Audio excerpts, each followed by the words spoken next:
বিয়ের দাবিতে হিন্দু যুবকের বাড়িতে মুসলিম নারী অনশন। মাসুম হোসেন অন্তুর ভিডিও তথ্যচিত্রে টেক্সট রিপোর্ট। সিরাজগঞ্জের রায়গঞ্জে বিয়ের দাবিতে হিন্দু প্রেমিকের বাড়িতে অবস্থান করছেন ৩২ বছর বয়সী এক মুসলিম নারী। এই ঘটনায় এলাকায় ব্যাপক চাঞ্চল্যের সৃষ্টি হয়েছে। উপজেলার ধুপিল ইউনিয়নের শ্যামেরগঞ্জ গ্রামে এই ঘটনাটি ঘটে।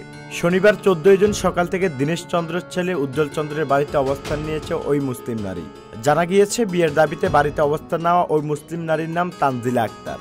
তিনি সিরাজগঞ্জের বেলকুচি থানা এলাকার বাসিন্দা। তিনি ঢাকায় একটি বেসরকারি প্রতিষ্ঠানে চাকরি করার সময় উজ্জ্বল চন্দ্রের সাথে তার পরিচয় হয়। ভুক্তভোগী ওই নারী আরও জানান, পরিচয়ের এক পর্যায়ে উজ্জ্বল চন্দ্রের সাথে প্রেমের সম্পর্কে গড়ে ওঠে।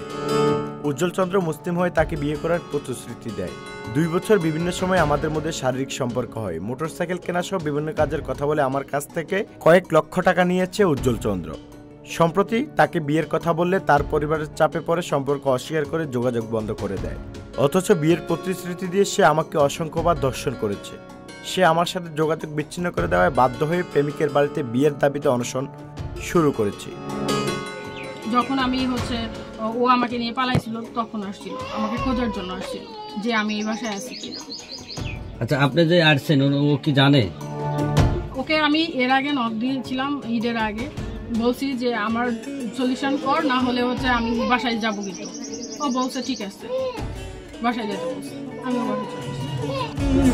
এ বিষয়ে অভিযুক্ত উজ্জ্বল চন্দ্রের কাছে জানতে চাইলে তিনি প্রেমের সম্পর্কে অস্বীকার করে জানান, মেয়েটির সাথে আমার কোনো সম্পর্ক নেই।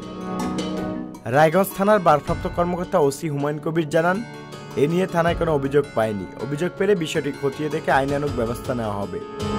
মাইনুল ইসলাম, সবার কথা।